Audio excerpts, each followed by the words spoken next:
지금 시각 7시 20분입니다. KBS.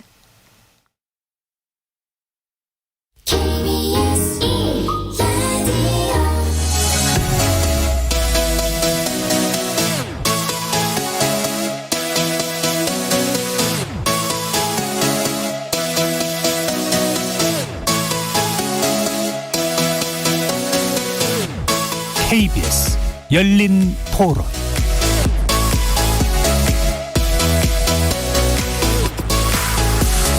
안녕하십니까. KBS 열린 토론 정준희입니다.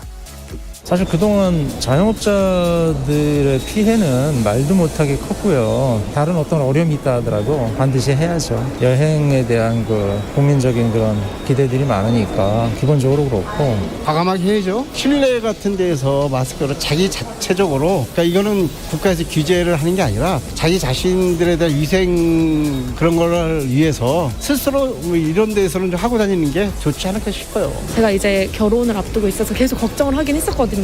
제한이 있는 것보다 그게 좋으니까 제 입장에서는 빨리 위드 코로나가 됐으면 좋겠어요. 저는 좀 서서히 했으면 좋겠어요. 지금 위드 코로나를 하는 나라 영국이면 다들 지금 문제가 많이 나오고 있잖아요. 물론 위드 코로나를 하는 게 경기에 들어가는 건 좋겠지만 너무 급하지 않게 서서히. 어떤 면에서는 두려울 때가 있어요. 이게 괜히 또 걸려가지고 문제가 되지 않을까 생각도 되고, 그러면서도 이렇게는 살 수 없잖아요. 계속. 그러니까 조심스럽게라도 풀어주는 게 경제나 어떤 사람 살아가는 거에 좀 좋지 않을까 생각합니다. 거리에서 만나본 시민들의 목소리 어떻게 들으셨습니까? KBS 열린 토론 오늘 주제는 위드 코로나 시대 우리는 얼마나 준비되어 있나입니다.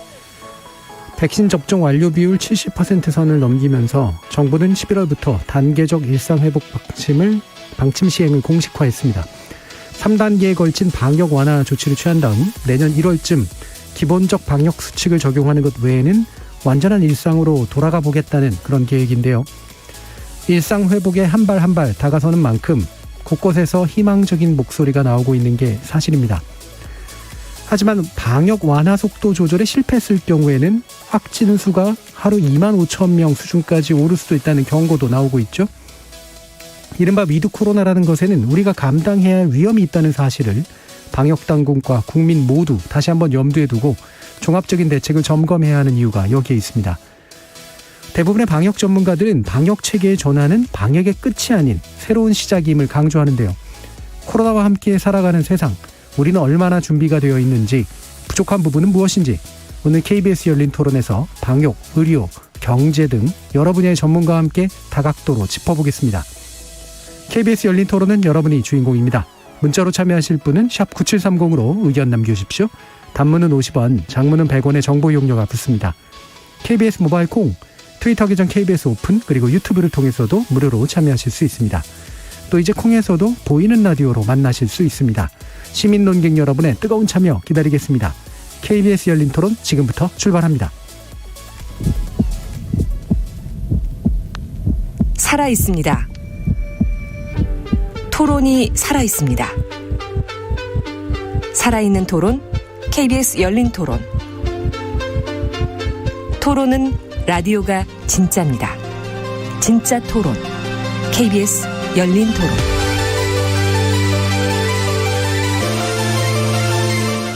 오늘 논의 함께해 주실 세 분의 각 분야 전문가 소개하겠습니다. 먼저 안종주 한국사회정책연구원 사회안전소통센터장 나와주셨습니다. 네, 안녕하세요. 그리고 양준석 가톨릭대 경제학과 교수 함께하셨습니다. 안녕하세요. 임승관 경기의료원 안성병원장 나와주셨습니다. 네, 반갑습니다. 자, 11월부터 방역 체계가 전환되는데, 물론 이제 완벽하게 위드 코로나 선포된 건 아니긴 합니다만, 기본적으로 단계별로 방역을 완화한 후 좀 더 일상에 가깝도록 만들어 보겠다라는 전환이 이제 마침내 선고된 것이긴 하죠. 어떤 의미를 갖는다라고 보시는지 전체적인 어떤 언급을 한번 좀 들어보도록 할까요? 먼저 안 센터장님 말씀부터 들어보겠습니다. 네. 우리가 이제 이 코로나와 전쟁을 벌인 지가 이제 2년 가까이 됩니다. 그동안 이제 우리가 아무것도 없이 이 코로나 바이러스와 맨몸으로 싸워왔죠. 그러다가 이제 우리 백신이라는 새로운 무기를 우리가 개발을 해서 본격적으로 바이러스하고 싸우기 시작했고, 이 소위 위드 코로나라는 것은 이제 이 충분한 무기를 필요한 사람에게 대다수 다 공급했다 이렇게 보게 되어 있습니다. 지금 현재 우리 접종 완료율이 70%를 넘었지 않습니까? 그래서 이제 새로운 전쟁이 시작됐다. 과거의 코로나와의 전쟁은 전면전이었다면 이제는 위드 코로나를 계기로 해서 국지전 내지는 산발적 전투로 예. 그런 것으로 제가 파악을 하고 있고요. 이제 국민의 일상생활과 경제 활동이 코로나 이전에 점점 가까워지는 변곡점이 위드 코로나다 이렇게 저는 평가를 하고 싶습니다. 예. 제가 이제 저널리즘 전공하면서 전쟁 비유를 쓰는 거 별로 안 좋아하긴 하는데 이건 어쩔 수 없는 것 같아요. 지금까지 전면전이었는데 이제 국지전의 자세로 정말 대하지 않으면 우리가 자칫 굉장히 또 큰 위험을 맞을 수도 있기 때문에 전면전에서 국지전으로의 전환 경고해 주셨습니다. 양준석 교수님은 어떻게 보시나요? 예, 저는 저게 그 정상화의 시작이라고 생각하고 있습니다. 예. 우리가 이 코로나를 겪으면서 우리 생활이 너무나 왜곡됐어요. 경제 활동도 왜곡된 게 말도 없고 우리가 예를 들어서 이번에 이상하게 그냥 모든 활동이 다 줄어든 게 아니라 어떤 활동은 줄어들고 어떤 활동은 거의 정상적으로 운영되고 그래가지고 대면 서비스 같은 경우는 거의 죽었지만은 상품이나 물품 사는 것들은 오히려 더 는 면이 있고 그 다음에 일부 특히 저소득층 미숙년 노동자들은 상당히 큰 타격을 받았지만은 고소득층은 거의 어떤 소득에 대한 타격을 받지 않았거든요. 그 다음에 해외 여행 가시는 분들은 물론 많이 타격 받았지만은 그냥 회사하고 집에서 왔다 갔다 하시는 분들은 거의 또 타격을 안 받았고 그래가지고 이게 상당히 좀 어떻게 보면은 치우쳐진 그런 생활이었는데 이제 정상화를 시작한다. 그래가지고선 다시 좀 고르게 활동을 할 수 있지 않겠느냐. 경제 활동뿐만이 아니라 그냥 우리 일상생활에서도요. 그렇게 보고는 있는데 다만 조금 걱정되는 게 좀 너무 이르고 또 빠르지 않나. 이게 조금 걱정되긴 합니다. 우리가 지금 지난 한 1년 동안 소상공인들 특히 굉장히 많은 피해를 받았다는 걸 계속 듣고 그리고 또 눈으로 보고 있고 그래가지고선 이분들을 어떻게 하면은 좀 고생을 좀 줄여드릴 수 있을까. 그거에 대해서 굉장히 많이 신경을 썼거든요. 예. 그렇게 되니까 과거에 제가 봤을 때는 우리가 좀 거리두기를 풀지 않았어야 됐는데 그분들을 위해서 풀었다가 상황이 좀 악화된 것 같은 그런 상황을 좀 본 적이 있습니다. 그래가지고선 그런 면에서 본다면은 그때는 차라리 그냥 조치를 좀 더 엄격하게 하는 대신 좀 보상을 좀 더 많이 해드리는 게 아주 좋지 않았느냐. 예. 그런데 보상을 지금 제대로 해드리지 못했으니까 그러니까 지금 그분들이 계속 피해가 엄청나게 크니까 그러니까 좀 너무 빨리 이 정상화를 도입하지 않았나 그게 조금 좀 첫째로는 걱정되고요. 예. 그 다음에 이 위드 코로나가 성공하려면은 정부가 선언하는 게 아니라 진짜 사람들이 나가서 우리가 안전하다는 걸 느껴야 되는데 그걸 잘 느끼지 못한다면은 그러면은 위드 코로나 한다고 해도 사람들이 자발적으로 거리두기를 할 거니까요. 그래가지고선 이렇게 사람들이 나가도 된다, 안심해도 된다. 요런 아이디어를 충분히 심어줬는지 그게 좀 염려됩니다. 예. 기본적으로 좀 불균등 요소를 많이 강조해 주셨습니다. 양준석 교수님은. 그러니까 전면적이라고도 표현할 수 있지만 사실 그 안에서는 일상에 가까웠던 것도 있고 그렇지 않았던 것도 있기 때문에 그 불균등으로 인해서 만들어진 문제를 교정하는 과정이 이제 위드 코로나 과정이다. 따라서 또 그 과정에서 또 생길 수 있는 또 다른 불균등이라든가 이런 문제에 대해서 우리가 민감해야 된다라는 그런 말씀으로 좀 이해가 되고요. 잠시 음성 아닌 소리가 이제 좀 섞여 들어갔습니다만 청취자분들의 양해도 부탁드리고요. 임승관 병원장님 또 말씀 드렸죠. 지금 질문에 답하기 위해선 K방역과 위드 코로나 담론 사이의 정책적 차이를 우리가 잘 이해해야 됩니다. K방역은 최대 효과를 추구하는 정책이라고 말할 수 있는데요. 자랑스러운 성과를 냈지만 사실은 유일한 가치, 유일한 평가 지표는 효과였습니다. 근데 이제 위드 코로나 담론은 효율을 논하자는 그런 담론입니다. 즉 비용을 산정해서 비용 효과성, 효율을 얘기해야 하자는 거죠. 효율적이지 않은 어떤 일들은 당연히 지속 가능하지 않은 거고 그건 모든 경영, 모든 관리의 상식, 보편 상식입니다. 위드 코로나 시대가 앞으로 몇 달을 혹은 몇 년을 더 갈지 아무도 모르는 가운데 이 장기전에 있어서 최고의 덕목은 효율이고 위드 코로나라는 이 의제는 우리 사회가 코로나19 대응을 순조롭게 효율화할 수 있는지 그것을 묻는 어떤 체제에 대한 질문 같다고 생각합니다. 예, 그러니까 효과와 효율의 이제 차이를 우리는 위드 코로나와 함께 이제 이해해야 된다라는 그런 강조점이셨는데요. 그러니까 효과라고 하는 거는 이제 특정한 방역 목표 예, 이제 도달하는 것 측면이었다면 효율은 우리가 지불해야 될 비용과 방역 목표 사이에 이제 조화에 좀 더 가까운 것이겠죠. 물론 이제 예를 들면 사람 목숨이라든가 이런 게 되게 중요한 거였기 때문에 그 부분이 또 굉장히 중요한 효과의 내용이기도 했었습니다만 안종수 센터장님께 그럼 다시 여쭤야 될 게 이른바 이제 위드 코로나 또는 단계적 방역 완화 조치라고 하는 게 또 한국적인 버전이 있는 거기 때문에 이게 어떤 형식으로 전개될까, 어떤 게 달라지는 걸까 좀 짚어주시고 싶으신 부분이 있다면 어떤 부분일까요? 예, 먼저 이제 우리가 흔히 이 언론도 그렇고 많은 일반 시민들도 위드 코로나 이런 표현을 많이 쓰죠. 근데 이게 이제 새로운 조언인데요. 사실 지난해 4월 달 일본에서 일본의 한 언론이 이제 쓰기 시작하면서 이제 유행이 됐는데 우리나라에서도 이제 그게 이제 되도록이면 이제 우리말로 써서 해서 국립국어연구원이 이제 지난해 8월 달에 코로나 일상으로 하자 이렇게 했는데도 불구하고 대다수 아시아의 언론이나 전문가나 이제 정치인 모두 다 이제 위드 코로나 이렇게 쓰고 있습니다. 제가 이걸 강조하는 것은 제가 순한글 신문에서 오랫동안 몸담았기 때문에 되도록이면 그런 용어를 쓰자는 제안을 한번 드리고요. 코로나 이게 이제 코로나 일상이 이제 단계적 우리가 완화가 이루어지면 많은 것들이 바뀝니다. 그중에 이제 가장 관심 가질 게 이제 지금은 우리가 마스크 사회라 그러지 않습니까? 지금 저희도 지금도 이제 마스크를 착용하고 저희들 방송하고 있는데 지금 제가 이제 산 밑에 집이 있는데 혼자서 아침에 혼자 등산을 하시는 분이 아침 일찍 하는 분에도 마스크를 쓰고 혼자서 사실 사람 만날 가능성은 거의 제로에 가까움에도 불구하고 계속 마스크를 쓰고 다니시거든요.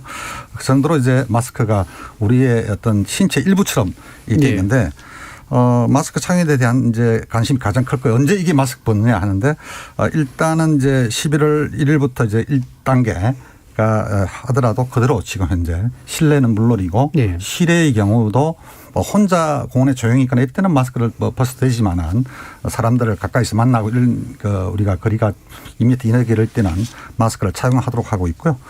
이제 앞으로 이제 6주 단위로 이 2단계 또 다시 6주 지나서 3단계 이렇게 마지막 단계가 되는데 2단계에 가서 실외 마스크부터 실외에서부터는 마스크를 쓰지 않아도 되도록 하고 이제 3단계 가서는 실내도 천천히 이제 봐가면서 그렇게 이제 순서가 되어 있습니다. 그 다음에 관심 가지시는 게 이제 사적 모임이죠. 친구들이나 지인들하고 모임인데 이것은 지금 현재는 이 수도권을 중심으로 말씀드리면 접종 완료자 포함해서 한 8명까지 모일 수 있게 되어 있지 않습니까? 근데 이것을 이제 10명까지 접종 구분 없이 그렇게 가능하도록 하고 있고요. 3차 소위 이제 내년 1월 달에 우리가 설 연휴 직전에 되면 순조롭게 이루어진다 그러면 아예 인원 제한을 완전히 푸는 방식으로 그렇게 나갈 계획입니다. 그다음에 제가 관심 있는 게 식당, 카페 같은 다중 이용 시설을 이용하는 것인데요. 지금은 이제 이 수도권 같은 경우에는 밤 10시까지 이렇게 제한이 돼 있죠. 이것은 일단 11월 달부터 일단 영업 시간은 이제 제한 없이 그렇게 자유롭게 이용하실 수 있습니다. 그다음에 이제 각종 대표적으로 결혼식은 신혼부부들이 그 사이에 반드시 잊어버리고 많은 이제 문제가 있었는데 앞으로 이제 11월 달부터는 접종 완료자만 다 참석할 경우는 한 500명까지 이렇게 가능하고 그다음에 이제 그 외에도 이제 노래 연습장 이런 것도 이제 이 접종 완료자가 시간 제한 없이 이용할 수 있습니다. 접종 완료자가 참석할 경우에는 그다음에 이제 야구장 경기 관람 이런 것들도 이제 접종 완료자의 경우는 별도 구역을 경기장에 두면 거기에 다 모여서 음식도 먹으면서 경기 관람을 할 수 있을 정도로 이렇게 많은 것들이 달라집니다. 그러나 이것을 이제 우리가 싱가포르나 영국 많은 나라들을 보면 우리보다 먼저 이제 이런 이제 이 위드 코로나 일상 조치를 한 나라들 보면 갑자기 확진자들이 급증을 했지 않습니까? 그래서 우리는 조금 그 나라들보다는 조금 더 돌다리도 두들겨 가듯이 조금씩 이렇게 완화를 할 테니까 아마 어떤 분들은 그래도 좀 불안하고 걱정을 하실 테고요. 또 어떤 분들은 너무 느린 거 아닌가. 좀 화끈하게 좀 풀지 뭐 이런 거 하실 텐데 우리가 지난 2년 가까이 참아왔는데 앞으로 한 2-3달만 참으면 그야말로 거의 뭐 그 과거 코로나가 없던 시절과 막 거의 유사하게 갈 수 있다 이런 말씀을 드리고 정부의 어떤 그 방역 그 수칙에 따라서 잘 좀 참고 인내해 주시기 바랍니다. 예. 질병관리청에서 나와서셔서 말씀하시는 것 같은 그런 느낌이 사뭇 들었는데 굉장히 다양한 이야기를 해 주셨어요. 근데 이게 이제 하나하나 이렇게 들여다보면 굉장히 또 복잡해 보이고 그러기 때문에 결과적으로 취지가 뭐냐 이런 걸 텐데 마스크는 당분간 계속 쓰자. 그다음에 적어도 실내에서는 당분간 유지하자라고 하는 거고 인원 제한은 당분간 일부까지는 늘리되 그것도 단계적으로 나중에는 이제 푸는 거로 가자. 시간 제한은 일단 없어지는 쪽으로 가자. 예, 그러니까 우리가 코로나 이 조치를 확 풀었다가 확진자가 거의 뭐 10배씩 늘어난 이런 나라들 보면 되게 마스크를 너무 일찍 푸니까 실내 실외 구분 없이 막 모여서 이제 이렇게 하다 보니까 이것이 큰 주요 요인이다 이렇게 생각하고 마스크 경우는 상당히 좀 우리가 엄격하게 좀 그렇게 하고 있습니다. 아무래도 되게 중요한 포인트였던 것 같고요. 자, 그러면 이제 또 이 다른 측면에서 이제 봐야 되는데 지금까지는 이제 우리가 코로나19 상황이다 그런 말 그대로 확진자 수 일단 보고 그다음 위중증자 그다음에 기타 이제 병원에 이제 그 들어가시는 분 격리되시는 분 이런 것들이 이제 수치들이 이제 지금까지 가득했었는데 이 체계가 바뀌는 거냐라고 또 질문할 수밖에 없을 것 같아요. 임승강 원장님 어떻습니까?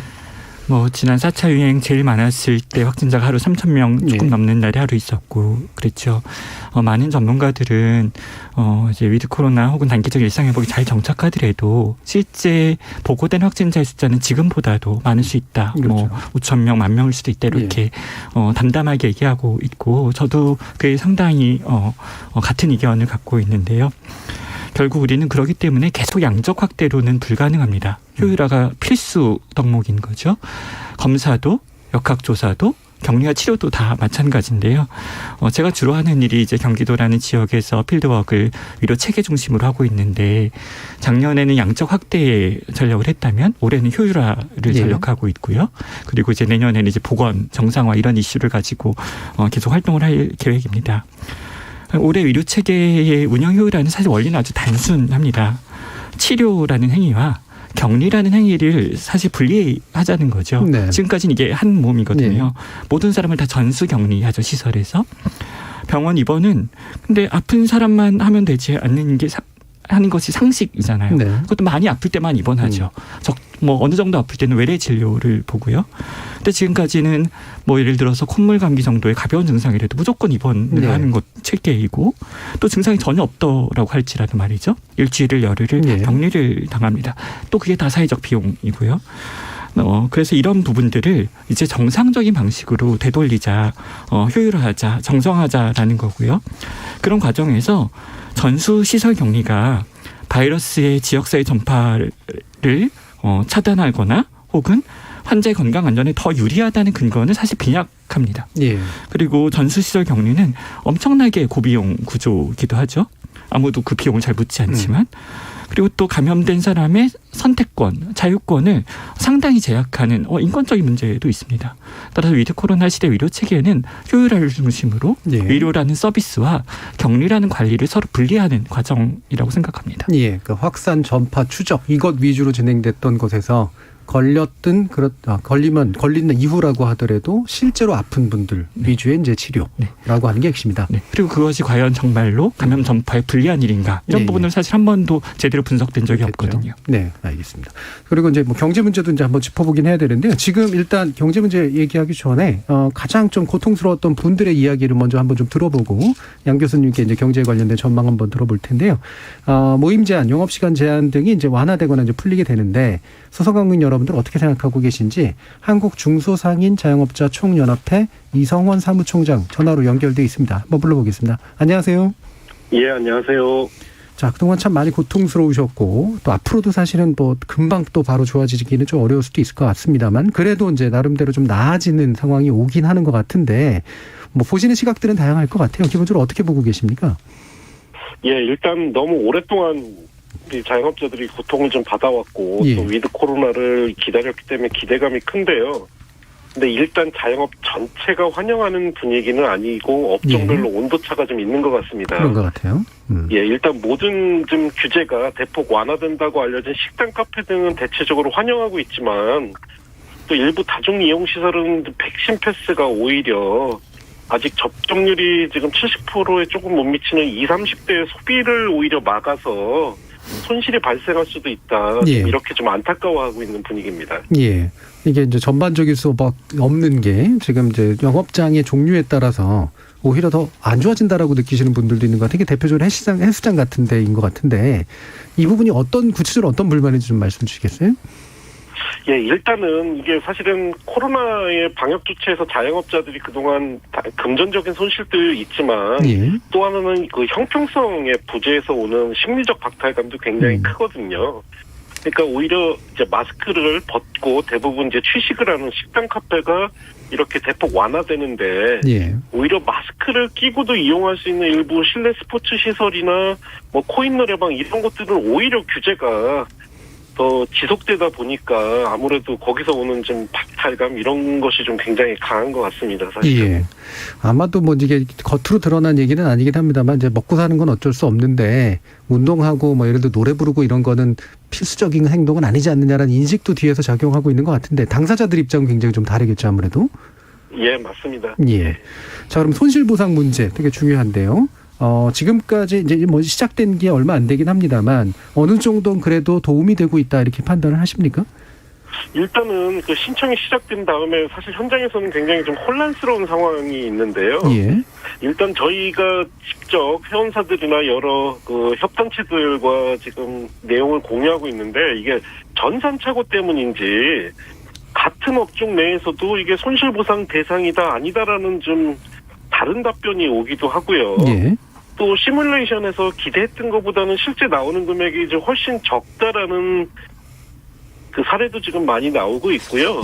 역시 이제 가장 큰 문제는 이 사각지대 문제가 여전히 계속 지속이 되고 있습니다. 예. 대부분 손실보상은 법에 의해서 시간 제한을 받은 업종들이 대부분 대상이기 때문에 실외 스포츠라든가 여행업 등 시간 제한을 받지 않은 업종들은 그 너무나 먼 나라의 이야기일 수밖에 없고요. 또 한 가지 큰 문제는 이게 손실보상을 받더라도 일단 원하는 만큼의 금액이 나오질 않고 예. 또 이 금액이 대부분 지급된다 하더라도 임대료로 사용될 가능성이 굉장히 높습니다. 예. 그러니까 이게 손실보상이라기보다는 잠깐 자영업자 손을 거쳐서 결국 우리 임대인들에게 돌아가는 구조이기 때문에 지금 현장에서는 임대료에 대한 고통분담 정책 없이는 손실보상도 크게 체감하기는 쉽지 않다라는 이야기가 많이 나오고 있습니다. 예. 뭐 물론 이제 업종이나 이제 실제 당사자마다 의견은 다르겠지만 불충분하다는 데는 대부분 아마 좀 생각을 동의하시는 것 맞습니다. 같고. 예. 그다음에 또 여전히 그 안에 포괄되지 못하는 그런 사각지대 부분들은 해소가 안 되고 있다라는 말씀이신데 이게 이제 일반인들은 또 그럴 수도 있거든요. 손실보상 이제 해준다 그러니까 앞으로는 뭐 큰 어려움 없을 거 아니냐. 적어도 이제 뭐 못하더라도 이제 손실은 메꿔줄 테니까 이렇게 생각을 할 텐데 이게 불충분도 문제지만 그 손실을 다른 손실들이 생겨나는 영역들이 이제 있을 것 같거든요. 아까 얘기했던 뭐 헬스장 같은 데는 오히려 더 이제 손해를 본다라는 그런 얘기도 있던데 그런 부분에 대한 고민이나 걱정은 어떻습니까? 그러니까 이게 실내 스포츠가 가진 좀 특성이 있거든요. 예. 그러니까 주로 멤버십으로 소비자들이 구매를 하기 때문에 만약에 백신 접종을 아직 완료를 못하신 분들이라면 당연히 이용하지 못하겠네 하면서 기존에 지불했던 금액을 환불을 요청하시는 경우도 되게 많이 있고요. 예. 또 지금 2차, 3차 피해가 있습니다. 이게 집합 금지나 그 영업 제한을 받았던 업종뿐만 아니라 이런 업종들에 관련된 뭐 납품업체라든가 예. 이런 업종들은 지금 사실 우리 사회에서 그 손실에 대해서 거의 논의하지 않고 있거든요. 그래서 전반적으로 뭐 다행히 뒤늦게나마 손실보상법이 통과된 것은 환영하나 그 부족한 지점에 대한 것 그리고 그 2차, 3차 피해까지 우리가 전반적으로 살펴보지 못한 것은 우리 사회가 반드시 좀 해결해야 될 문제점이 아닌가 싶습니다. 예. 자, 그렇다면 마지막으로 소상공인들 또 자영업자들이 원하시는 지금 이후에 어떤 방역 방향에 대해서 좀 제언해 주실 바들을 좀 강조해서 말씀해 주시면 좋을 것 같습니다. 예, 일단은 뭐 사실 가장 원하는 건 인원 제한이나 시간 제한 다 없애는 건데 이게 현실적으로 뭐 쉽지 않다는 것은 자영업자들도 다 알고 있습니다. 그래서 지금 그 정부에서 계속 주장하고 있는 백신 패스 방식으로 오히려 영업이 제한되는 것보다는 오히려 백신 인센티브를 좀 강화해서 접종 완료자들이 인원과 시간에 더 인센티브를 받으실 수 있게 해서 저희 자영업자들도 좀 혜택을 보는 그 방역 그 원칙을 좀 원하고 있고요. 예. 여기에 추가적으로 지금 위드 코로나로 가더라도 저희 자영업자들의 영업 환경이 아마 코로나 이전으로 바로 돌아가지는 않을 겁니다. 그렇겠죠. 그래서 업종별로 좀 디테일한 지원이 추가적으로 필요하지 않을까 싶습니다. 예. 되도록이면 더 많은 분들이 이제 이용할 수 있도록 만들어주고 그다음에 좀 구체적인 보상 방법이라든가 지원 방법들이 나왔으면 좋겠다라는 그런 말씀까지 들어봤습니다. 예, 오늘 말씀 잘 들었습니다. 감사합니다. 예, 감사합니다. 한국중소상인 소상공인연합회 이성원 사무총장과 말씀 나눠봤습니다. 예, 현장의 말씀 좀 들어봤는데요. 바로 또 안준석 교수님이 아까도 이제 강조해 주신 부분하고 많이 연결이 됩니다. 근데 경제가 분명히 나아질 것이다라고 얘기는 하지만 과연 어떻게 나아질지, 어떤 부분이 나아질지, 그다음에 불균등한 부분들은 해소가 될지 이런 데에 대한 궁금증이 있으니까요. 한번 전망해 주시죠. 예, 지금 거리두기가 풀어지면은 전반적으로는 좀 약간 나아질 거로 봅니다. 예. 지금 우리가 지난 3분기 GDP 성장률을 보면은 이번에 좀 굉장히 좀 실망스러웠고 그 주 이유는 이제 소비가 떨어졌기 때문이라고 하는데 그 소비가 떨어진 주 이유를 거리두기 때문이라고 보고 있거든요. 예. 그러니까 거리두기가 풀리면은 그러면 그래도 그 어느 부분들은 해소될 거라고 예상은 하지만 그렇지만은 그렇게 하려면은 우리가 작년에도 봤지만은 공식적인 거리두기 조치를 풀어준다고 해도 사람들이 불안하게 생각한다면은 그러면은 어차피 가지 않는단 말이에요. 그래가지고선 지금 충분히 정부가 안전하다고 보장해 줄 수가 있느냐? 그것 때문에 지금 또 이 백신 패스를 만들어서 그렇게 좀 안전한 분위기를 만들어 주는 것 같은데 여기서 또 걱정되는 거는 요거는 뭐 경제 문제라기보다는 과학 문제일 수도 있지만은 예. 그렇지만은 지금 여기서 지금 회장님이 말씀해 주셨지만은 이게 왜 어떤 사업들은 패스가 필요하고 어떤 사업들은 패스가 왜 필요하지 않은지 잘 모르겠다. 그렇다면은 요거는 특히 위험하기 때문에 여기는 패스가 필요하고 요거는 특히 위험하지 않기 때문에 패스 없어도 된다. 그런 좀 기본적인 설득하는 노력이 있어야 되는데 예.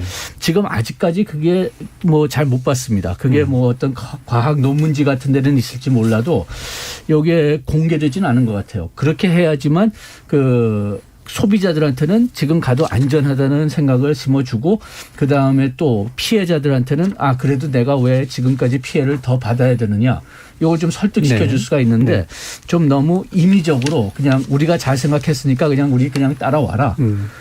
그런데 또 이렇게 딱 들여다보면은 논리가 또 앞뒤가 안 맞는 것 같고 그래서 그렇게 좀 불안한 분위기를 좀 더 조성해지면은 그러면은 우리가 거리 풀기를 공식적으로는 한다고 해도 효과가 그렇게 많이 없을 수가 있거든요. 네. 그래서 좀 충분한 어떤 설명이 지금 필요할 것 같고요.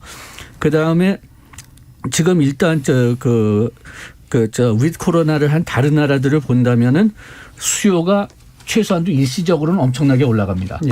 지금 미국 같은 경우가 대표적인 사례인데 미국에서 지금 이제 코로나 독감 시대가 끝날 것 같으니까 지금 수요가 엄청나게 늘었어요. 15%가 늘었습니다. 그런데 이게 지속될 건가? 요거는 지금 아무도 몰라요. 왜냐하면은 지금 경기 침체도 소위 K형이었고 우리나라 K형이 아닙니다. 예. 일부 사람들은 큰 타격을 받았고 일부 사람들은 거의 타격을 안 받았거든요. 예. 그리고 회복도 마찬가지입니다. 회복도 어떤 사람들은 아주 그냥 원상태로 돌아갔지만 어떤 사람들은 아직 계속 고생을 하고 있기 때문에 지금 빈부격차 피해 받은 자들 안 받은 자들의 그 차이가 엄청나게 커요. 그래가지고선 지금 일단은 거리두기가 끝나면은 그리고 사람들이 안전하다고 생각하면은 소위 보복 수요가 크게 늘어날 거라고 보고 있지만 이게 얼마큼 오래 갈 거냐는 아는 사람들이 없습니다. 그래가지고 이 보복 수요가 좀 잠깐 반짝거리다가 멈출 수도 있어요. 그래서 요게 지속되려면은 그러면은 계속 아까 얘기했듯이 그냥 안전하다는 그런 분위기를 만들어주고 그 다음에 피해자들한테 어떤 조치를 취해줘야 된다고 봅니다. 예. 양준석 교수님은 아무래도 경제 회복에 관심이 많으시니까 그래서 되도록이면 안전하다라는 인식이 생겨서 경제가 빨리 좀 지속적으로 성장하거나 또는 회복하는 것들을 이제 바라시는 그런 말씀을 이제 주셨는데 실제로 이제 방역이 완전히 사라지는 건 아니니까 방역 측면에서도 좀 얘기는 할 필요는 있을 것 같은데요. 납득할 만한 기준 문제가 중요한 것 같긴 해요. 제가 지난번에도 모셨을 때 듣는 건 백신 패스나 이런 것들은 결국 미접종자들을 위험으로 또 보호하기 위한 거다라는 말씀을 해주셨는데 이성적으로는 이해가 가도 실질적으로 나를 배제하는 것 같은 느낌이 드니까요. 한번 말씀 주시죠. 정부가 우리가 지금 백신 패스 부분만 조금 집중해서 말씀드리겠습니다. 예. 백신 패스를 정책을 실행한다면 그 목적을 설명하는 게 제일 중요하다고 생각합니다. 예. 정확하게 설명하진 않으니까 이렇게 듣다 보면 두 가지인 것 같아요. 하나는 백신 접종률을 좀 더 끌어올리기 위한 어떤 동의인으로서 정책 유도일 수 있죠. 하지만 그렇다면 그 시효는 사실 좀 지난 것 같아요. 예. 오늘 아침에 우리 한국의 18세 이상 예방접종률이 코로나19 예방접종률이 1차 접종 기준으로 92%에 도달했고요. 완료율 기준으로 83%입니다. 그러니까 18세 이상 성인이 있어서는요. 그러니까 접종 의사가 있는 사람들은 이미 대체로 다 맞은 상황이고 이를 더 확대하려는 사회적 노력들은 당연히 중요하지만 사실 좀 냉철하게 생각해야 되는 부분도 있는 거죠. 예. 지금까지 안 맞은 분들은 좀 확고한 어떤 자기 의사가 있다는 것으로 좀 이해도 되는 일이니까요. 네. 심지어는 걸려도 어쩔 수 없다고 생각하시는 경우도 있겠죠. 네. 예. 그래서 현 시점에서 이 백신 패스 정책이 일부 안 맞은 성인군을 얼마나 더 맞게 할지에 대해서는 좀 의심하는 마음도 사실은 좀 듭니다. 예.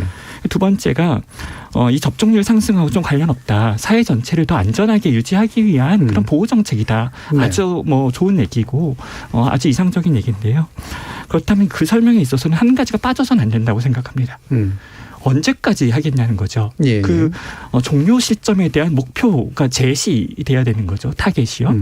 그것이 예를 들어서 접종 완료율이 80%까지인지 90%까지인지 아니면 올해 연말까지인지 아니면 내년 선거 때까지인지 뭔가 어떤 시점이 제시되지 않으면 시민들이 이해하거나 혹은 수용하기가 어렵죠. 그런 관점에서 덴마크 사례를 좀 유심히 볼 필요가 있습니다. 덴마크는 유럽 국가 중에서도 그린패스를 가장 먼저 도입한 나라 중에 하나고 또 성공적으로 그 프로그램을 완료한 나라 중에 하나라고도 평가를 하는데요. 위드 코로나 정책을 좀 공개적으로 표명하는 나라이기도 하고요. 덴마크가 그린패스 정책 도입한 날짜가 4월 6일이었습니다. 그때 덴마크의 접종 완료율이 한 7% 아직 안 됐을 때예요. 그리고 덴마크가 이 백신 패스 프로그램을 종료하기로 선언한 것이 9월 10일이었는데 이때 접종 완료율이 73.5%였습니다. 그날. 예. 오늘 우리나라의 전 인구 접종 완료율이 72% 거의 비슷한 상황이거든요. 따라서 이 다른 나라의 경험을 볼 때 정책 자체만 보지 말고요. 그 정책을 어떤 방식으로 왜 진입시켰는지 그리고 또 어떻게 대중과 소통했는지 시민들이 갖는 질문에 어떻게 답했는지 이런 과정들을 살펴야 되는 거죠. 그 과정이 진짜 알맹이일 텐데 그 알맹이들은 자꾸 좀 빠지고 좀 껍데기 같은 이런 프로그램만 남는 것 같아서 굉장히 좀 마음속으로 좀 아쉬움이 있는 거죠. 순기능은 최대화하고 역기능은 아직 좀 최소화할 수 있는 어떤 지점에서 이 사업을 종결해야 되는 것일 텐데 예. 우리 사회는 아직까지 그 설명이 좀 부족해서 많이 아쉽습니다. 예, 지금 이제 그 두 분의 이제 말씀을 모아보면 결국에는 이제 소통 문제로 가는 것 같은데요. 예, 안중근 센터장님 이게 어떤 식으로 메시지 관리를 했어야 된다 또는 할 필요가 있다라고 보시는지요? 예, 지금 현재 이 자영업자, 이 소상공인 그리고 이제 백신 패스, 접종 증명제가 되겠죠. 예. 이제 그걸 이제 영어로 이제 백신 패스 이런 우리가 이야기를 하고 있는데, 사실 모든 정책을 시행하기 전에 충분히 국민들과의 소통이 중요합니다. 아무리 좋은 정책도 국민들이 받아들일 준비가 안 돼 있으면 그 정책이 연착륙해서 성공을 거두기 힘들죠. 국민이라는 게 이제 워낙 여러 가지 연령이라든지 학력이나 어떤 이 지식을 받아들이는 정도가 다 다르지 않습니까? 예. 그런 것들을 고려해서 소통을 하는데 매우 꼼꼼하게 필요하고 과거에 있었던 것들을 잘 우리가 반출해 가면서 그렇게 해야 됩니다. 예를 들어서 지금 오늘 이제 조금 전에 회장님도 말씀을 하셨는데 과거에 우리가 실내 체육 시설 같은 경우에 러닝머신은 6km 시속 6km 이상 뛰면 안 된다. 이것도 있고요. 또 골프장에서 골프한 뒤에 샤워는 안 된다. 예. 그다음에 뭐 또 실내 뭐 이런 게 할 때 태보 이런 거 할 때 빠른 음악을 틀면 안 된다든지 많이 있는데요. 물론 나름의 그 이유가 있겠지만은 사실 그것이 과학적인 뭐 근거로 확실하게 무슨 논문이 나왔거나 과학자들이 또 그걸 다 그건 필요해. 그런 그렇게 하지 않으면 상당히 코로나 확산될 거야. 집단 감염이 생길 거야. 이런 것은 아니었거든요. 그래서 이제 이런 것들을 좀 정부가 이 문제가 많이 있었는데도 불구하고 지금까지 지내왔잖아요. 이번에 이제 우리가 이제 이 방역 체계를 좀 더 완화하는 코로나 위드 코로나 이렇게 하면서 좀 전에 나온 게 이제 이 같은 실내 체육 시설 업체마다도 또 다르다. 온도차가 또 환영하는 쪽도 있고 좀 미적미적하거나 그러면 오히려 좀 염려하는 것도 있다는데 대표적으로 예를 들어서 이제 그런 아마 마스크 쓰고도 실내 체육하는 시설이 있다 이렇게 말씀을 하시던데 예. 제가 보니까 아마 그게 볼링장이 아닌가 싶습니다. 예. 오늘 인터넷에서 제가 찾아보니까 볼링장 협회 대표께서 1인 시위를 하셨더라고요. 우리는 그렇게 고위험 시설이 아니다. 실내 체육 시설 가운데. 예. 그러니까 아마 생각을 해보니까 볼링장은 격렬한 운동을 하는 것도 아니고 많은 사람이 한꺼번에 레인에서 하는 게 아니라 두 사람 혹은 4명이 그냥 한 레인에서 아주 이 공간이 크지 않습니까? 천장도 높고. 그래서 사실상 마스크 쓰고 이렇게 하면 이것은 다른 이 격렬한 운동을 하거나 러닝머신 하거나 태보하고 이거하고는 좀 달리 해야 되는데 예. 그냥 실내 체육 시설이라는 한 카테고리 안에 넣어가지고 이렇게 하는 것이죠. 그런 것에 대한 소통. 이런 것들이 일반 국민들하고 소통도 중요하고 또 이게 이해가 첨예하게 걸려 있는 쪽.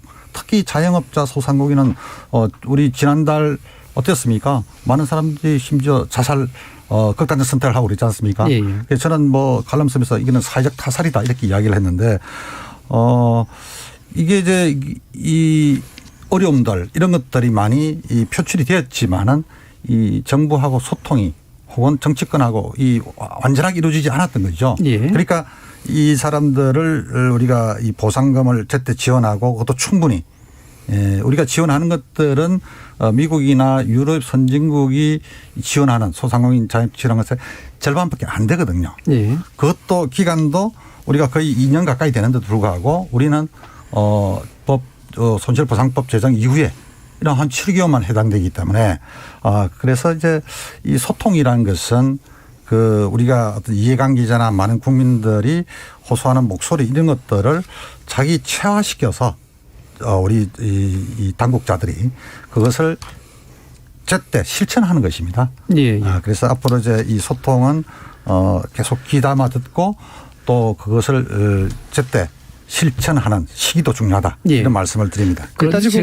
제가 조금 걱정되는 게 제가 봤을 때는 우리가 코로나 처음 맞았을 때 그때는 우리가 정부 측에서 소통을 꽤 잘한 것 같거든요. 예.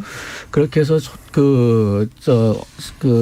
얼만큼 지금 전염률이 어떻게 됐다. 그거 아주 철저히 잘 알렸고 그다음에 마스크를 다 써야 된다고 설득시킬 때 마스크 한 사람만 쓰면은 몇 퍼센트가 감염률이 떨어지고 두 사람이 다 쓰면 몇 퍼센트 떨어지고 그런 것을 다 충분하게 홍보를 했단 말이에요.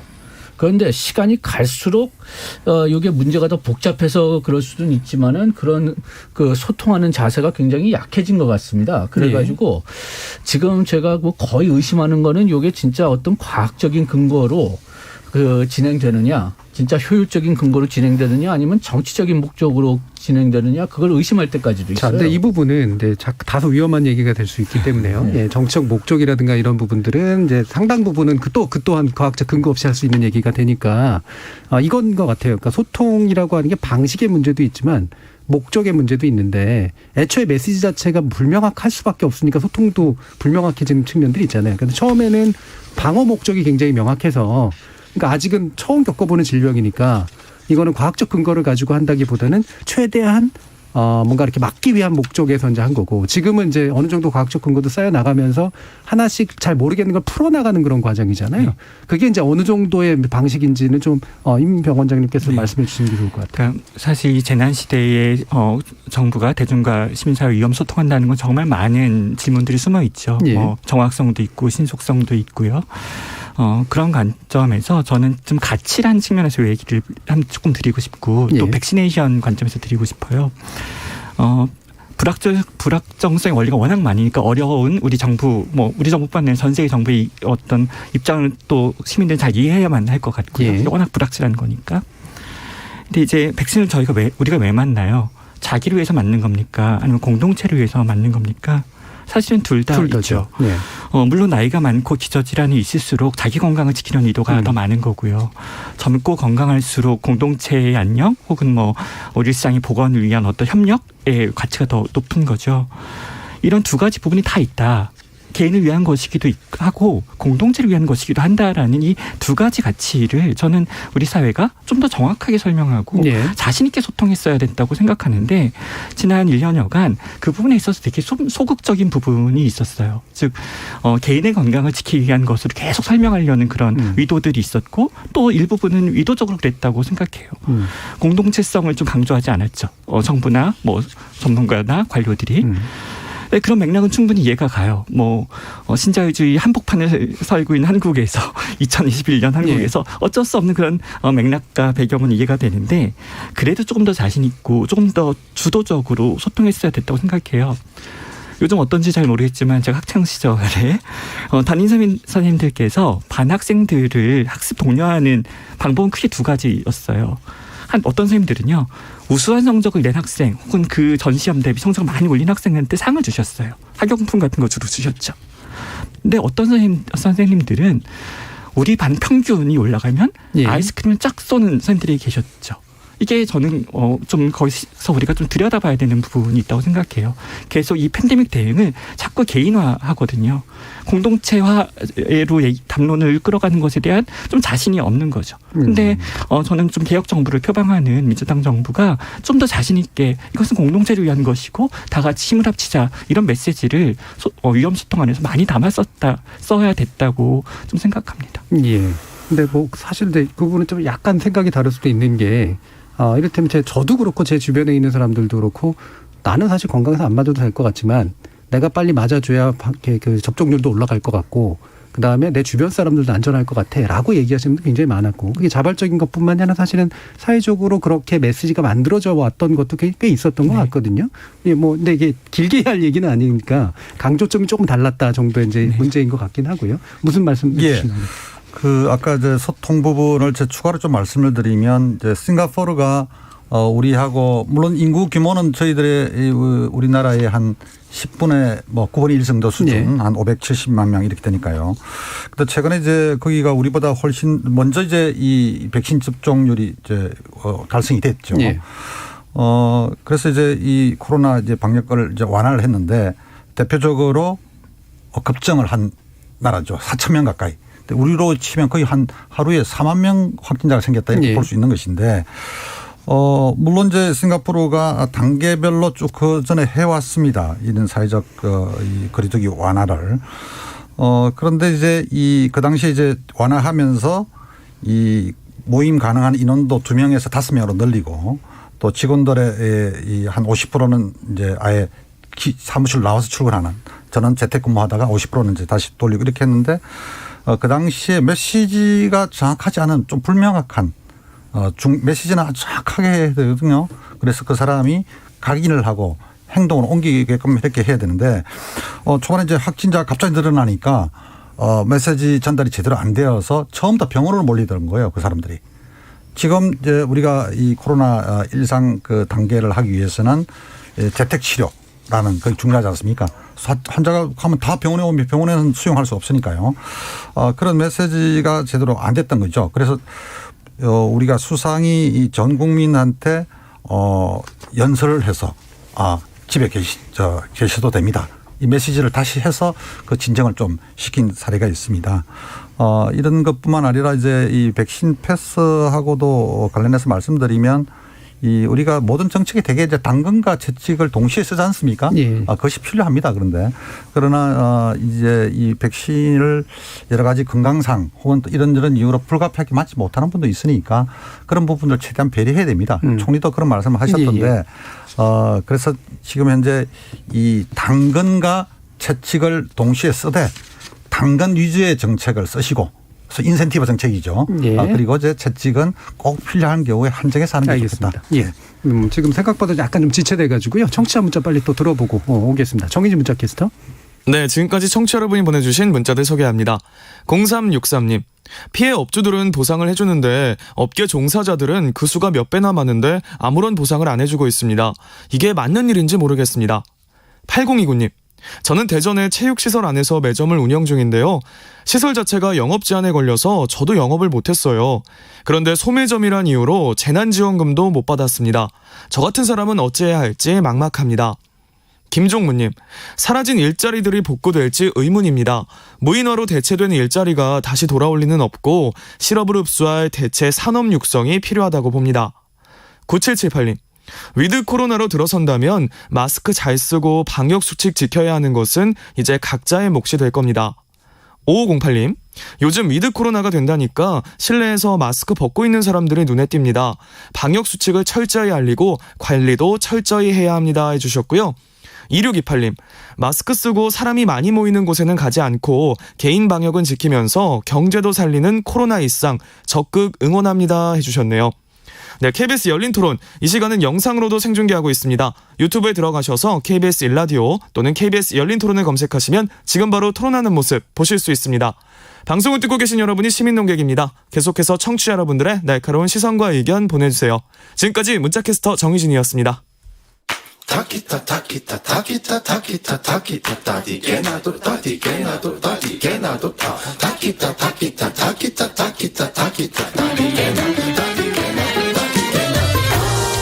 물음표가 느낌표로 바뀌는 순간 KBS 열린 토론. 네, KBS 열린 토론. 오늘은 우리가 코로나19와 함께하기 위해서 얼마나 준비가 되어 있는지 이 주제를 놓고 세 분의 전문가와 함께 말씀 나누고 있는데요.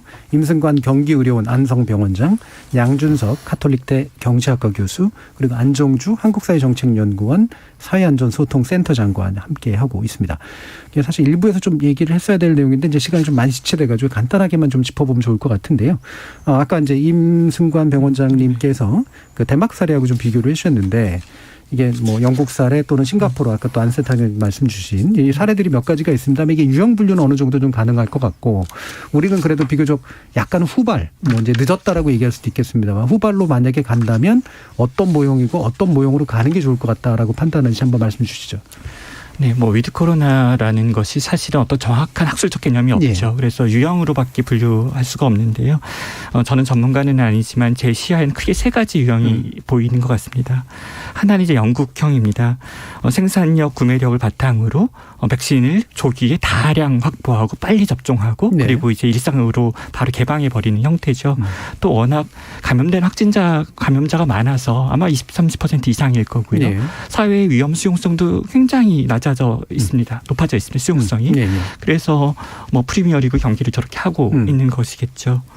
두 번째 유형이 이제 싱가포르 유형이고 이게 한국과 가장 유사할 수밖에 없는데 철저한 방역 정책을 통해서 확진자를 계속 낮은 숫자로 통제해 온 나라입니다. 그리고 이제 목표한 백신 접종률에 도달하면 사회를 개방하고 네. 이 집단 면역의 어떤 힘을 좀 빌려보겠다는 설계였던 거죠. 문학적으로는 좀 고진감래 서사 같은 것이기도 하고요. 다만 백신의 집단 면역 효과가 초기에 기대했던 설계와 만약 다르다면 이제 좀 그 뒷일이 곤란해지는 유형이고 또 시민사회의 위험 수용성이 너무 낮아서 이 바이러스 공존하는 것에 대한 거부감이 너무 높죠. 계속 삐걱댈 가능성이 있고 특히 만약 확진자가 너무 늘어난다면 당황하기 쉬운 그런 예. 유형입니다. 세 번째 유형이 덴마크라고 보는데 위드 코로나라는 이 담론을 결과로 이해하지 않고요. 꾸준히 진행해온 과정이라고 이제 생각하고 이제 겪어온 국가들입니다. 계단 내려오듯 작년부터 올해 초부터 계속 한 계단 한 계단 내려온 거죠. 시민들의 위험 수용성을 조금씩 점진적으로 높여가고요. 델타 변이가 우세종이 되고 백신 효능이 임상 연구와는 좀 괴리가 있는 이 현실 속에서 가장 안정적으로 대처할 수 있는 유형일 거라고 생각합니다. 예. 근데 우리나라가 어떤 유형을 선택하는 건 이미 선택의 문제가 아니고요. 우리는 이미 동아시아 유형의 예. 길을 걷고 있는 것이죠. 동아시아 유역의 길을 걷고 있고 이게 사실 뭐 잘잘못의 문제라기보다는 그 사회의 이제 뭐 수용성이라든가 여러 가지 이제 요소들하고 한번 반영이 되는 걸 텐데 사실 이제 저는 이른바 위드 코로나에 관련된 이야기를 하면서 제일 걱정되는 부분은 조금이라도 안 좋아지는 모습이 나타나면 큰일 났다 이제 하면서 사회가 패닉 상태에 빠질 가능성이 되게 높아 보인단 말이에요. 이 부분에서 일단은 뭐 경제적인 문제는 좀 이따 한번 얘기를 해보도록 하고 우리 사회의 이제 어떤 준비 태세 이게 단지 정부뿐만이 아니잖아요. 시민들에게도 그렇고 이 부분은 안종수 센터장님 좀 어떻게 보시는지 의견을 듣고 싶습니다. 네. 그러니까 이 코로나 이것은 우리가 처음 맞이하는 이제 일종의 이제 팬데믹 아니겠습니까? 네. 그러다 보니까 이제 사실 그 동안에 이제 예측이 실패한 경우도 많습니다. 선진국도 그렇고요. 우리도 뭐 그렇고요.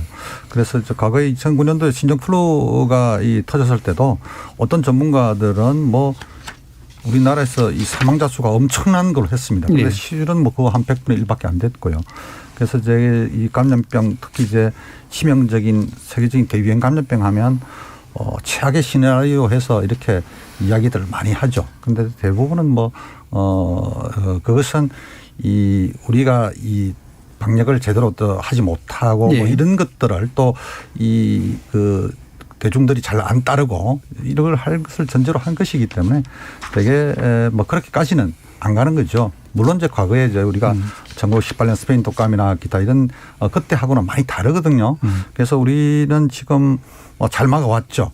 잘 막아왔는데 지금은 우리가 뭐 2,000명대 뭐 전후해서 많을 때는 뭐 그렇게 되는데 만약에 이제 이것을 풀고 난 뒤에 사람들이 여러 가지 나태하고 해이해져서 이게 올라갈 수도 있습니다. 그런데 어떤 분들은 이게 한 2만 5천명 아주 높게 잡는 거예요. 저는 그렇게까지는 보지는 않습니다. 그래서 그냥 예를 들어서 조금 더 이게 한 2배로 더 늘어난다든지 하더라도 너무 겁먹거나 이렇게 할 필요는 없을 것 같아요. 왜냐하면 치명력 상당히 낮아졌거든요. 그래서 앞으로 이제 소위 우리 위드 코로나의 중요한 것은 확진자 수가 조금 증가하는 것을 무서워하면 이거 정책 펴지를 못합니다.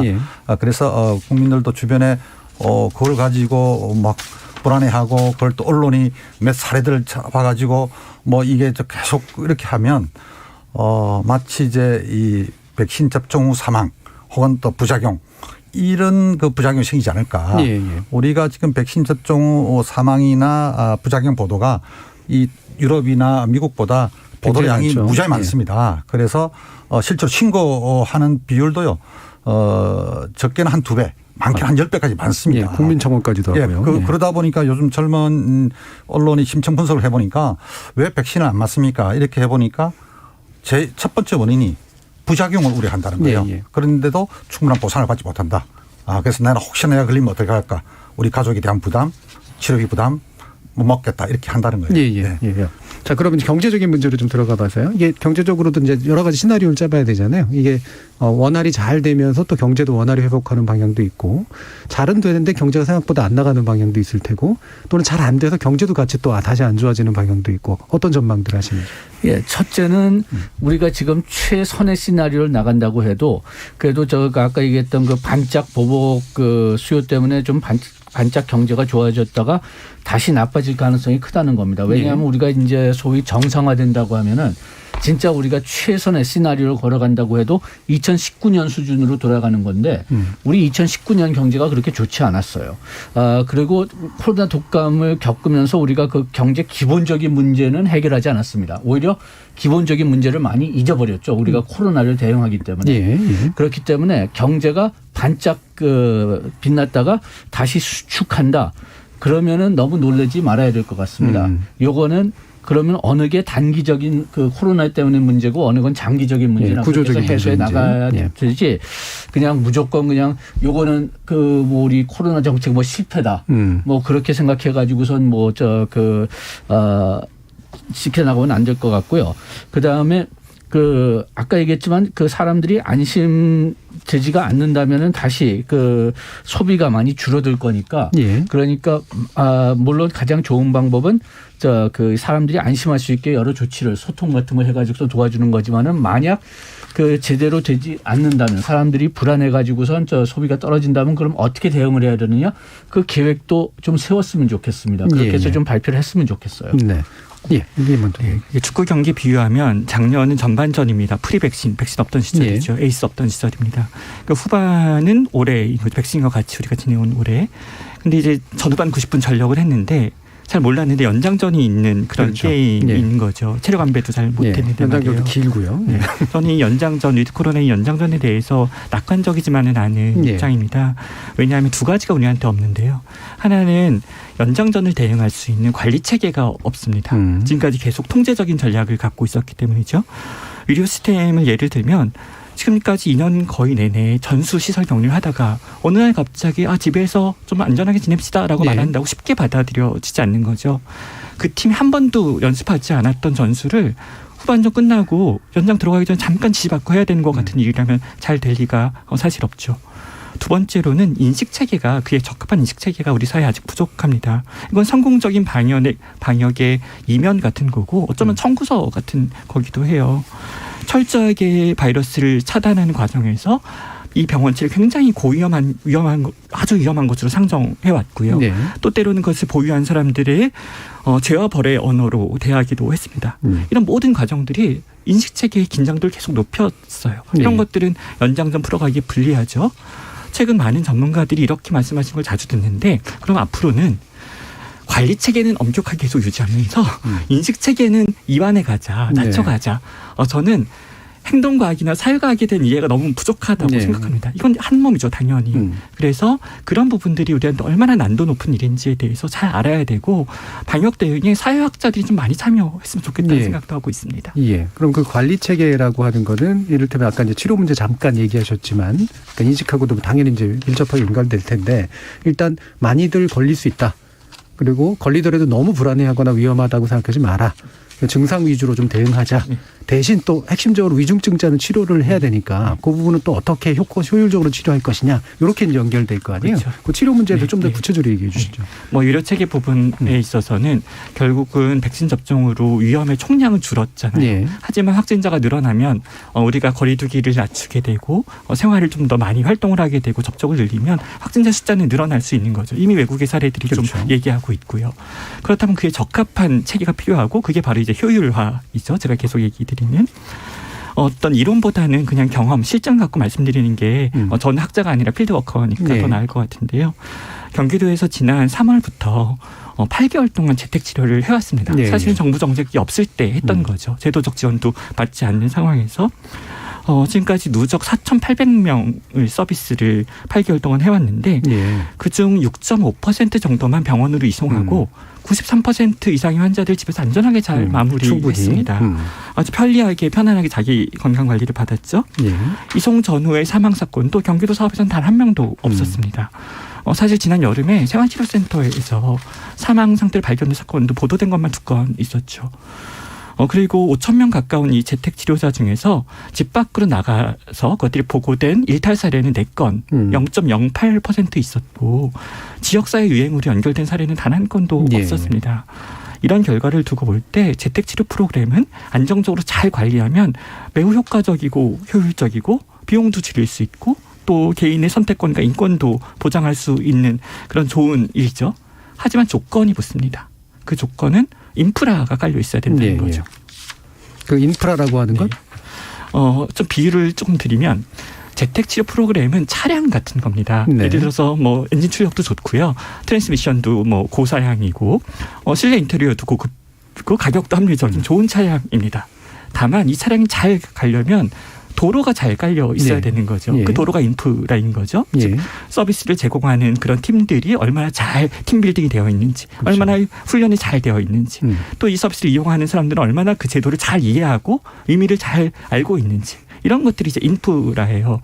산길에 도로를 까는 일이죠. 때로는 다리를 놔야 될 수도 있고, 때로는 터널을 뚫어야 될 수도 있는데, 지금 저는 우리 정부가 진행하는 일들이 조금 우려스러운 마음으로 보고 있습니다. 또 실제로 사건도 얼마 전에 사건이 있었죠. 이렇게 설명하는 것처럼 들리거든요. 우리 정부가 우리 사회가 신속하고 집중력을 발휘해서 인프라를 정말 빨리 깔겠다. 그러니 차는 출발하자. 이렇게 들리는데 빨리 깔고 싶다고 해서 빨리 깔 수 있다면 그게 인프라일까라는 의심이 저는 들고 따라서 좀 어떤 우리가 좀 늦은 부분이 있다면 그 부분에 대해서는 좀 솔직하게 진심되게 소통을 하고 좀 양해를 구하고 조금 더 시간을 벌고 그리고 안전하게 전환 작업에 들어가는 것이 좀 더 바람직한 태도 아닌가 그렇게 생각합니다. 그러니까 재택 치료가 이제 제대로 되려면 그거를 관리할 수 있는 인력도 있어야 되고 체계도 있어야 되고 뭔가 치료에 필요한 부분들을 공급한다든가 또 위험해지면은 이제 빨리 이제 모셔서 이송한다든가 이런 식의 체계가 있어야 되는데 당장 몇 개월 안에 깔 수 있는 것도 아니라고 한다면 경기도의 경험 같은 것들은 특별한 계획 안에서 일어난 일이잖아요. 그런 것들을 전국 300여 개 시군구에 비슷한 수준으로 인프라를 깐다는 것은 몇 개월의 시간이 걸릴 수밖에 없는 일이죠. 그래서 그 과정에서 이제 재택 치료를 시도하긴 하지만 사실은 의도대로는 안 될 수 있다라는 걸 사실 이미 인식하고 알려야 되는 그런 면이 있겠네요. 그리고 점진적으로 시행해야 될 것이고요. 자, 그럼 이런 부분들이 다 인식하고 이제 연관되는데 우리 이제 시민들이나 또는 경제 주체들이 이렇게 코로나와 함께 가는 상황에서 어떤 위험을 좀 인지하고 어떤 마음자세로 좀 대하고 이런 것들이 좀 필요할 것 같은데요. 그 부분에 대해서 안중근 대표 좀 말씀해 최근에 주시죠. 이제 우리 재택 치료를 최근에도 받다가 이제 이 연락을 했는데 제때 이 구급차가 오지 않고 나중에 이제 병원에 뒤늦게 한참 시간이 걸려서 했는데 이미 이제 사망을 하신 사례도 있죠. 그래서 그런 것들은 사례 뭐 한두 개만 있어도 상당히 이제 불안해합니다. 재택 치료 받기를. 그러니까 아까 싱가포르 같은 경우 다 병원에 가겠다 하는 거 아니겠습니까? 사실은 이제 코로나는 특히 젊을수록 이게 무증상이면 환자가 아니죠. 사실상 감염자거든요. 그래서 증상이 나타나야지 우리가 환자인데 그런 분들은 이제 우리가 일단 재택 치료를 이제 권고를 또 그런 여건이 또 집에서 충분히 지낼 만한 분들은 하는데 문제는 이제 이분들이 이제 연락을 했을 때 1, 20분 만에 구급차가 가야 되고요. 특히 이제 이 상태를 정확하게 빨리 파악을 해야 됩니다. 그러니까 이분이 빨리 이송을 해야 되는 그런 건지. 그래서 지금 앞으로 재택 치료를 받으시는 분들은 좀 적극적으로 자기의 어떤 증상 이런 것들을 구체적으로 알릴 필요가 있고요. 또 집에 같이 계시는 분들이 있으면 만약에 재택 치료 같은 경우도 이제 나이가 드시거나 안 그러면 소통이 좀 여러 가지 좀 정확하게 하지 못하는 그런 능력이 좀 떨어진 분도 계시지 않습니까? 그러니까 그때는 그 옆에서 충분히 잘 우리가 상태를 알 수 있는 분들이 빨리 소통하는 시간도 이게 오래 걸리면 안 되고요. 그래서 빨리 해서 그게 필요합니다. 우리가 재난 현장에서 구조 군안의 가장 중요한 게 이제 골든 타임이잖아요. 세월호 참사나 가습기 살균 참사 다 골든 타임을 놓친 사건들이거든요. 저도 재택 치료 이런 것들은 골든 타임만 놓치지 않으면 좀 그 집에서 사망하거나 어디 병원 응급실로 가다가 사망하는 사례는 대폭 줄일 수 있지 않냐. 그것이 우리 소위 말하는 이제 이 새로운 방역체로 가는 중요한 전환점이 될 수 있다 봅니다. 양 교수님은 또 경제 주체들이 어떤 인식을 하는 게 좋을까요? 뭐 일단 경제 조금 이따가 얘기하고 지금 제가 조금 걱정되는 거는 지금 우리가 여기서 뭐 전염자들이 굉장히 많이 늘 수 있다고 얘기는 했는데 그런데 제가 알기로는 지금 백신을 맞았기 때문에 위중자는 오히려 그리고 사망자는 훨씬 더 줄는다고 알고 있거든요. 그런데 지금 우리가 계속 전염자 숫자를 생각하기 때문에 괜히 그냥 무서워할 수가 있다. 그래서 여기서 지금 소통을 말씀하셨지만 여기서 필수적인 소통 중에서 하나는 경제학에서 무슨 정책을 하려면 먼저 시뮬레이션을 합니다. 시뮬레이션을 하니까 그러니까 아까 얘기했지만은 전염자는 뭐 몇만 명까지 올라갈 수가 있다. 뭐 실제로 그렇게 많이 올라가지 않을 테고 뭐 어떤 확진자 그 퍼센트가 있을 거지만요. 그렇지만 또 거기에 따라서 위중자는 이렇게 떨어질 것 같고 그리고 또 뭐 사망자는 이렇게 떨어질 것 같기 때문에 위험하지가 않다. 이런 그 사실까지 다 좀 공개를 해야지만 우리가 충분히 소통이 되고 또 사람들이 충분히 안심하고 소비를 할 수 있을 것 같습니다. 그 다음에 우리가 또 그 경제 차원에서 소통을 좀 해줘야 될 것은 우리 지금 자꾸만 지금 소상공인들한테 우리가 보상을 충분히 해준다고 했지만 끝에 가서는 돈이 부족했어요. 예. 그리고 어떤 면에서 보면 처음서부터 우리가 소상공인들한테 100% 보상을 해드릴 수는 없었습니다. 우리나라 재정이 그만큼 크지가 않아요. 그래가지고선 거기에 대해서 어떤 소통을 해주고 그다음에 거기에 따라서 그냥 필수적인 것, 가장 급한 것만 먼저 이렇게 할 수 있는 조치를 취했어야 됐고. 그런데 그게 지금 제대로 돼 있지 않아 가지고선 지금 여러 면에서 사람들이 지금 실망을 하는 거죠. 그래서 지금서부터라도 이런 기획 그런 것을 세워가지고선 먼저 공개를 하고 공청회 같은 것도 해가지고 예. 절차를 철저히 세우는 게 중요하다고 생각합니다. 알겠습니다. 자, 이제 마무리 발언 또 1분씩들 어떤 제언을 또 추가적으로 해주실 수 있을지 임승관 병원장님부터 한번 들어보죠. 효율화에 대한 질문이라고 제가 처음에 말씀드렸는데 이제 효율화라 그러면 사실 이제 사람들이 모여서 이렇게 논의하기 시작합니다. 자, 효율적인 방법을 새로 찾아보자. 혁신적인 것. 전문가들이 한둘 껴 있으면 꼭 거기에 무슨 과학기술적인 방법론이 들어가죠. 제가 의료체계 중심으로 말씀드렸지만 진단검사도 역학조사도 다 효율화해야 되는데 효율화의 요체는 크게 비용 대비 효과가 없는 것들을 삭제하는 과정입니다. 삭제하고 정리하는 과정에 들어가야 우리가 진짜 효율화라는 주제를 제대로 직면하는 거라고 생각합니다. 위드 코로나는 이제 우리에게 사고 전환을 요구하는데요. 지금까지는 사람의 신체 속 바이러스를 보는 거였다면 이제 사람 자체를 보자는 거죠. 그의 얼굴, 그의 눈빛.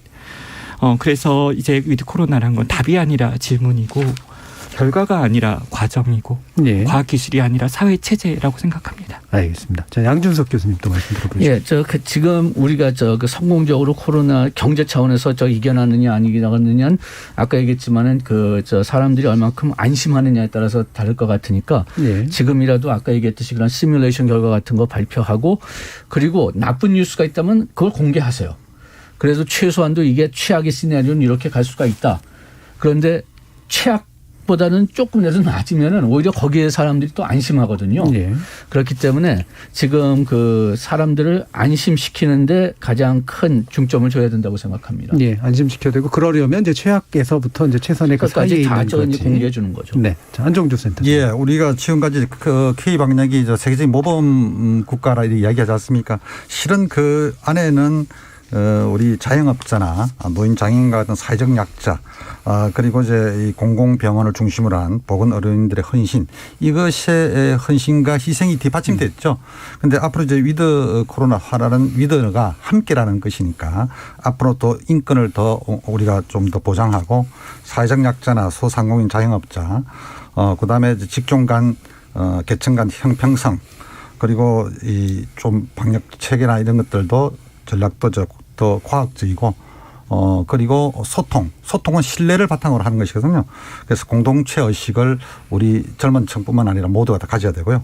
그래서 강점은 좀 유지하되 약점은 보완해서 우리가 1월 말 2월 초까지 설 연휴 기간까지 잘 버티면 아마 이 위드 코로나도 세계적인 그런 모범 국가로 또 될 수 있지 않을까 그렇게 생각합니다. 분명히 우리에게 강점이 있었고 다만 그게 이제 약점을 메우지는 못했기 때문에 그 약점에 대해서 좀 더 잘 대비하고 솔직해질 필요가 있다라는 말씀까지 잘 들었습니다.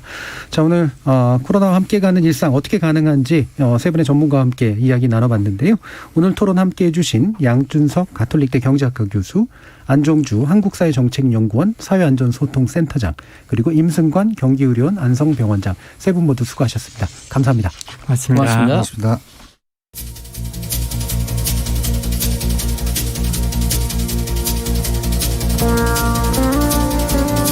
코로나19를 완전히 종식시키는 것과 코로나19의 위험을 최대한 억제하며 살아가는 것의 격차는 매우 큽니다. 우리는 모든 관련 주체와 시민들의 자발적 협력을 통해서 비록 많은 공백이 있었지만 상당히 모범적으로 위험과 고통을 나누어온 사회인 것만은 분명합니다. 하지만 코로나를 벗어나서 일상으로 가는 길은 매우 멀고 험할 것이고 고통 분담의 강화와 함께 더 현명한 위험 분담을 필요로 할 겁니다. 코로나19 감염으로부터 나를 지키고 또 나를 통한 전파를 막는 것, 여전한 위험 억제 과정에서 발생하는 손실을 나눠서 감당하는 것, 감염에 대한 회복력, 탄력을 더 높일 목적의 장기적 사회 투자를 위해서 내 지갑을 여는 것, 우리의 일상은 그 이상의 대가를 요구한다는 것 잊지 말아야겠죠. 참여해주신 시민 논객 여러분 감사합니다. 지금까지 KBS 열린 토론 정준이었습니다.